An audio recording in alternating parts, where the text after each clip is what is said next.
course, we are here this morning to witness the State Nation's Address 2019 by His Excellency the President of the Republic, President ADAMA Barrow. As you know, it's a constitutional requirement for the President to be here, of course, and address the members of the National Assembly and the nation at large. And that is why we are gathered here today to witness his nation's address, where he would be, of course, expected to highlight and discuss on many issues with regards to the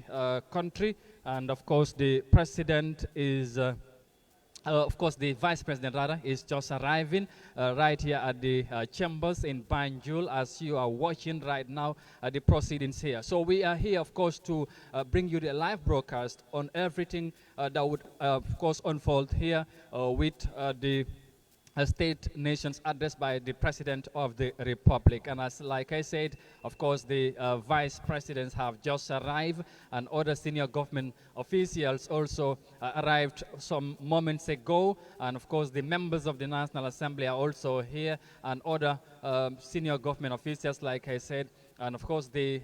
public also are here. Those are invited to grace the occasion. So of course,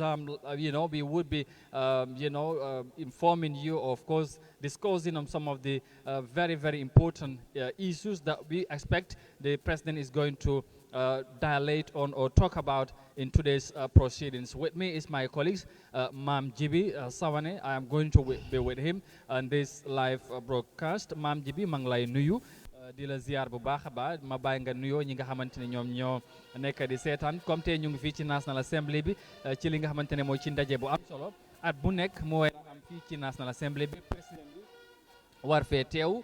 pour waxtaan ak National Assembly members yi waaye tamit pour wax ak réew mi ci li nga xamante ne mooy ci tolluwaay réew mi ci yu bari ci li nga xamante ne réew mi ñu ngi koy doxal waaye tamit yéene buñ am ak tamit li nga xamante ne mooy doxalin bi mu ñëw wax ak loolu waa réew mi foog naa ne loolu dafa am solo ma bàyyi la nga nuyoo ñi nga xamante ñoom ñoo nekk di seetaan ay Africa TV jamono ji. jërëjëf Amadou am na solo comme ni nga ko waxee day nekk mbégte kontaante ñi dellu si fii tey ci pencum ndawi réew mi muy National Assembly bi. wax nga ko ci sa ndorteef wax ñi war ci ànd ak askan wi nga xam ne ñu ngi seen biit kër yi di topp di seetaan ay Africa TV segam xew-xew bu mun ci am dinañ ko yaatal indi lépp lu nga xam ne mooy la ci rusee tey mu nekk xew-xew bu am solo la ko am loo solo mooy ne pencum ndawi réew mi buñ ko waxee askan wi ci biti yëpp fii la ñu yaakaar ngir lépp lu jëm ci li nga xam ne lu askan wi soxla la pencum ndawi réew mi ñoo war a nekk seen diggante ak nguur gi tey jii njiitu réew mi war fi ñëw ndax bataaxal bi nga xam ne moom moo tëgg luwaay réew mi muy constitution bi moo ko dooleel may ko sañ-sañu ne at mu nekk war naa ñëw fii ci National Assembly bi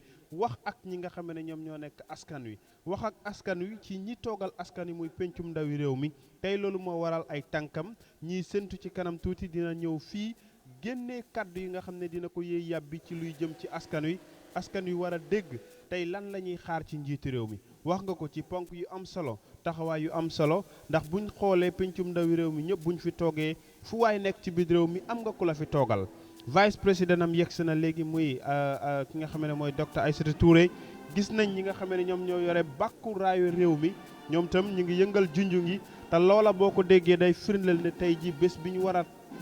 witness dina nekk bés bu am solo ci biir bataaxal bi ñu jàpp ne ci kanam tuuti dina am lu bari lu ci rusee xam nañ dinañ ci ñëw jukki ci ay xët yu nga xam ne taxawaay la yuñ yaakaar ne tey jii séntu nañ ne njiitu réew mi dina ci yee yàbbi lu mel ni li nga xam ne mooy constitutional review lu mel ni TRRC bi gis nañ fan yu ñu génn lu jëm ci li nga xam ne moom moo nekk wàllu jaane commission bi yooyu yëpp tey ji xaar nañ ci njiitu réew mi mu war ci yëy yàbbi wax askan wi tamit lan mooy mébétam ci at mi ñi fas yéene dugg at mi nga xam ne génn nañ ci yan mooy taxawaay yi nga xam ne def na ko ci yokkute yi nga xam ne ni ñaa ngi ko ci doon xaar ci mébét yu nga xam ne amoon na ko ngir defal ko réew mi askan wi gis ci seen bopp yooyu yëpp tey kàddu yu ñuy xaar ci njiitu réew mi la ndax askan wi dañuy ne buur aayul ay dagam ñoo aay waaye buur ci boppam tey bu yéyee yàbbi ci ay kàddum askan wi yëpp war a déggee ci moom dina am ñeneen ñu nga xam ne seen xel mun naa dal ci lu bari lu nga xam ne seen xel mu ngi ci doon am jiixi jaaxa wala amoon nañ xel mu lëndëm ci ne lii ak leneen yii ak yeneen ndax lañ ci doon séntu tey ji lañ dégg ci njiitu réew mi dal na sunu xel buñ demee nag ba dégg ci ay kaddum dinañ dellu siwaat yéey yàbbi ci lu jëm ci loola waaye njort nañ ne bés bi war naa bés bu am solo bés bi war naa nekk bés bu nga xam ne liñ ciy xaar dina doon jubluwaay bu nga xam ne la weesu woon ci niñ déggee woon ay adresse am ak tey ji adresse am coppiteef dina ci am ci développement coppiteef dina ci am ci taxaw seetlu yi nga xam ne am na doxalin yi nga xam ne nguuram mu ngi koy def wax nañ ko TRRC bi Jaane commission bi ak li nga xamee ne mooy constitutional review bi Jaane commission bi demee na boor am na lu ci ñu bëri indi ci jàngat bañ gisee white paper bi aljuma ba lay ñu weesu la woon suba lay am semaine tey bu ci war a yëy yàbbi ndax saafara dina ci juddoo ci li ñuy dégg ci moom Amadou. Very well, Ma'am GB, of course, like you have said, of course, we expect the president to be here any moment from now. The security are already present. Of course, as you can hear, the entertainment on the background there, they're making their presence felt with a very, very, very good ambience, or should I say music there, the background. Of course, as usual, those are some of the proceedings when it comes to security matters when it comes to such occasions. And of course, we expect it to be a very, very specious occasion today here at the National Assembly in Banjul. As I mentioned earlier, it's a constitutional requirement where the president will be here today to talk about pertaining issues with regards to the government and, of course, inform the National Assembly members. And of course, then they will dilate on it in the next coming weeks or so. So that is why it's a very important occasion for the country, and of course, having the member of parliament here who are the people's representative in these chambers, listening to the president and some of the achievements the government have undertaken, in the past year, and of course, some of the plans. Mamjib have mentioned some of the very, very pertaining issues and, matters which we think the president is going to talk about in the areas of the CRP, that's the Constitutional Review Commission. As you know, we expect to have a new constitution, and, currently, the commission is drafting a new constitution. Probably the president is going to update the Gambians on what level or state of preparedness, or at what level they are right now as far as that is concerned. Of course, he also mentioned about the TRRC, the Truth, Reconciliation and Reparation Commission is ongoing. They are on their 8th session right now. And of course, we all know since it began, there has been a lot of revelation, a lot of things have been said. And of course, the president might also inform Gambians about that as well. And recently, it has been all about what? The Jane Commission report, which was, released on Friday, a 93-page called the White Paper Book was released, of which we have seen the recommendation and the government's position on the outcome of that report. Of course, probably also the president is going to talk about that or highlight, some of the other measures or whatever position the government have taken and all that. And all,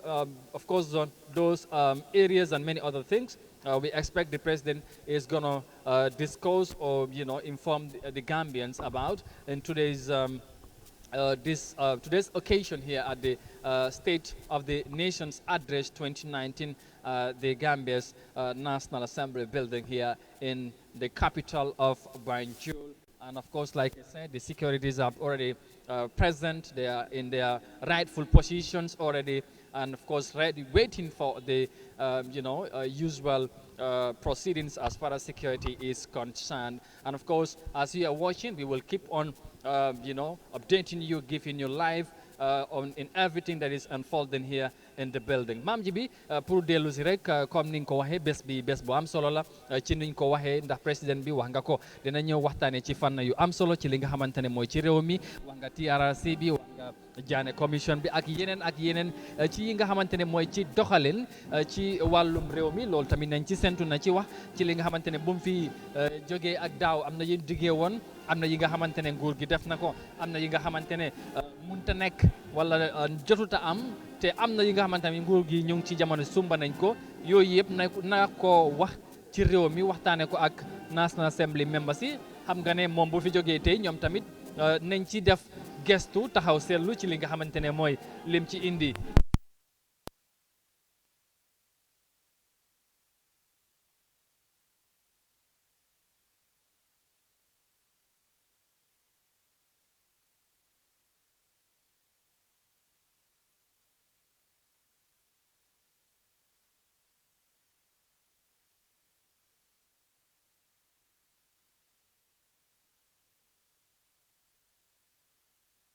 mooy yi ñu fi toogal buñ demee ba ñoom ñi war a déggee ci njiitu réew mi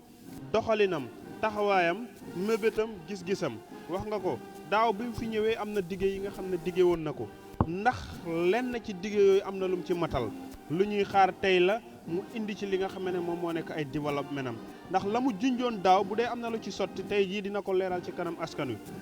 dige woon naa fi daaw ne lii ak lii sumboon naa ko fas yéene naa koo def lu ñuy xaar tey jii la ngir dégg mu leeral ci lu jëm ci loola leneen tamit ci mébét yi nga xam ne am na ko ngir def ko ci réew mi ak yeneen yi nga xam ne réew mi mu ngi koy doxalee te xaar nañ ci saafara yi nga xam ne moom njiitu réew mi ci boppam bu ci yéeye yàbbi ki ci amoon xel ñaar dina ci am gis-gis ak njort bu rafet ne ndax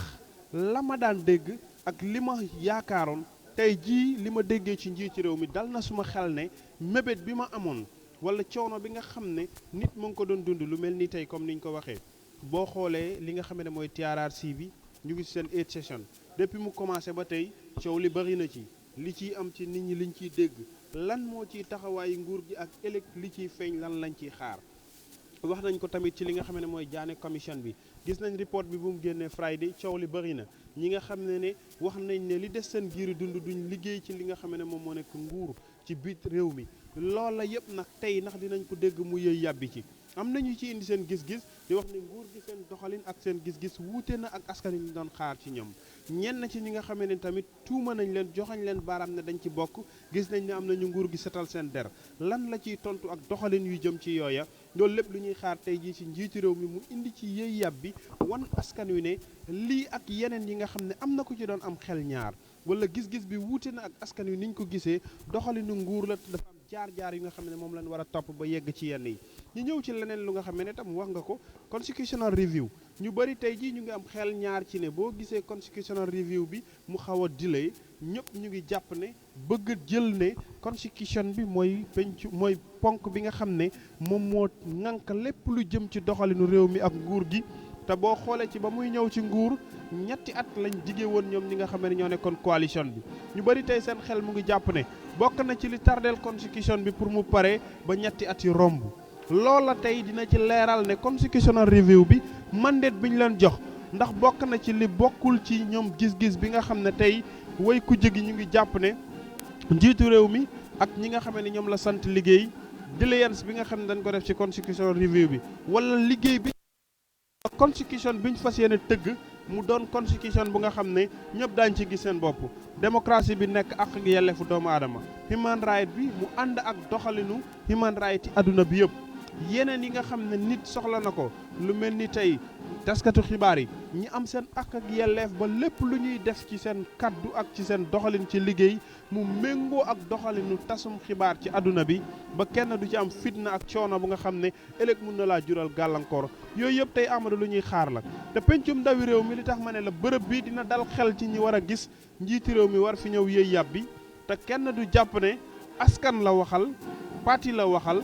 wala ñenn ci ñi nga xam ne ñooy jege ñaalem ndax fii tey parti yi nekk ci biir réew mi yëpp am na ñu leen fi toogal am na ñu nga xam ne ay independent candidate lañ te ñooña ña leen fal teg leen ci fi nga xam ne mooy National Assembly bi tey daan jàpp ne seen pencum ndawi réew mi nga xam ne moom mooy ndaw li leen fi toogal tey war naa may nopp njiitu réew mi ba la muy dégg ëllëg bu toogee pour toog ngir taxawu ñi nga xam ne ñoom ñoo nekk njabootam dina mën a fàttaliku ci kaddu yi nga xam ne njiitu réew mi waxoon na ko te askanam war a doon ñi nga xam ne seen bëgg-bëgg seen taxawaay mooy li war a jiitu ci moom doxalin ak mébétam ngir ñooña ñi am seen taxawaay ci ndaw li nga xam ne moom moo leen toogal fii kon ndawi pencum ndawi réew mi tam muy National Assembly member yi tey ñoom tam am nañ sas bu rëy sas bi mooy li ñuy xaar ci adresse bi nga xam ne njiitu réew mi war na koo def te askan wi la ko war a yeggee lan la ñuy xaar ci ñoom results yi nga xam ne ñoom tam daañ ko taxaw ci matuwaay yi nga xam ne ëllëg duñ gis dara yéey yàbbi fii wala ñu fësal fi kaddu yi nga xam ne ëllëg ñoom buñ toogee ne jàppee wuñ woon ne kaddu yañ déggoon ci njiitu réew mi tey ji mun naa jural gàllankoor suñu njaboot wala dige woon na lii daaw mottaliw ko bu fi jógee ñoom ñoo ko war a yeggee askan yi ba leeralal leen ne lii yëpp nag ñu ngi ko doon xaar waaye dégg nañ njiitu réew mi ca la mu wax am na la mu dige woon lu nga xam ne tey jii gisuñ ne wane ne firndey ne mottal ni taxawaay bu mel noona. All right, Jërëjëf ma'am. Of course, like you said, we'll be expecting all that. And of course, just to tell you, if the program guide of this event is anything to go by, of course, we should expect by now all invited the guests must be seated in the National Assembly to waiting for the arrival of the president. As I said, the vice president have arrived some moments ago, as you saw her in your screens. They are arriving, and I think all that we are waiting now is for the president to be here so that the program would kickstart, as it always used to be the case. Now, of course, right now, as you can also hear on the background, is the security that are entertaining the waiting guests outside here, who are here to witness the occasion. And of course, it has been raining heavily in Banjul this morning. Probably that might also delay the start of the program, as it should have been. But whatever it is, I know, having already seen the vice president arriving, of course, I want to believe next to arrive will be the president of the republic to kickstart this very, very big event here at the National Assembly, which, as we said, is a constitutional requirement for the president to be here at the Gambia's National Assembly to address of course, the nation and the members of the National Assembly on pertaining issues with regards to the countries. Of course, like I said, in many, many areas, like we have highlighted earlier on, right now, the talk in the country or in town has been about the Janneh Commission's report, as you may know, which has sparked a lot of, debate in the country and beyond. But whatever it is, we hope so that the president might at least, enlighten or say something about that to the Gambians to know, whatever probably he might be going to say about it. And that was something we will be expecting, hopefully, like I say, he might say about. And of course, we also talked about the TRRC and of course the CRRC and many other things, and the government, undertaking projects or achievements they have managed to do over the past years since the president came here last year and addressed the nation. It's a very, very important occasion for the country, and I know Gambians, wherever they are around the globe, might be watching and closely monitoring what the president is going to, say to them today in this gathering here at the National Assembly. And of course, like I said, the member of parliaments are the people's representative in these chambers. So they will be keenly listening to what the president is going to, say before them. And then, of course, they would later on start their sittings and scrutinize, the statement, and then, evaluate, if you like, in another way around. To know what the president have said, some of the things that have been achieved or not, what have been the constraints and some other, matters that they felt need to be discussed or, evaluated or scrutinized in another way around. And of course, like I also said, of course, we will be now expecting to see the president to arrive in any moment from now. But before then, we will keep, of course, discussing on the event. What to expect, and probably also, like Ma'am Gibi have also said earlier on, the other thing, I know the president, of course, have said, that he is going to stay now for 5 years as the president of this country. And this 3 years and 5 years issue has been a big time debate in this country. There has been divided opinions, in many Gambians where he should, of course, honor his gentleman agreement, as they would call it, to resign in December after being the president of this country for the past 43 years, I should say, and then somebody would continue, or then whether he would should, of course, stay for 5 years as the Constitution have stated. But whatever it is, I do not think personally maybe the president would dilate on that, but of course he may surprise us all and then say something, and then of course, so that we will all know, that this is what the president has said, and he meant it. It's not a joke, and discussions would happen maybe whatever way, or then, of course, like he said, he's going to continue to remain the president of this country for the next 2 years, and that meant he would serve a 5-year term as president of the Gambia, as the Constitution have stated, and as we all know as well. So, Ma'am Gibi, right now, of course, comme niñ ko waxee, sécurité bi ñu ngi entertain, gis nga ñun taxawee mu nekk lu rafet.